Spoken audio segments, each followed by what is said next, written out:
ଆଜି ସ୍ୱାମୀଙ୍କ ପାଖରୁ ମୁଁ ବହୁତ ଗାଳି ଖାଇଲି। କାହିଁକି ନା ସିଏ ମୋତେ ମନା କରିଥିଲେ ତୁ କେବେ ମୋର ଭିଡ଼ିଓ ବନେଇବୁନି, ତୁ ଯାହା କରୁଛୁ କର। କିନ୍ତୁ ମୁଁ ତାଙ୍କ କଥା ନ ମାନିକି ବାରମ୍ବାର ତାଙ୍କ ଭିଡ଼ିଓ ବି ମୁଁ ଯେଉଁ ଭିଡ଼ିଓ ବନାଉଛି ସେଇଥିରେ ତାଙ୍କ ଭିଡ଼ିଓ ବି ନେଇ ଆସୁଥିଲି।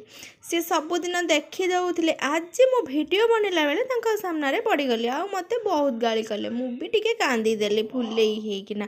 ତାପରେ ସିଏ ମୋତେ କହିଲେ ଠିକ୍ ଅଛି ତୁ ରାଗନି ଭିଡ଼ିଓ ବନା। କିନ୍ତୁ ମୁଁ କହିଲି ନା, ମୁଁ ତ ସବୁଯାକ ଭିଡ଼ିଓ ଡିଲିଟ୍ କରିଦେଇଛି ସକାଳଠୁ ଯାହା ବନେଇଥିଲି।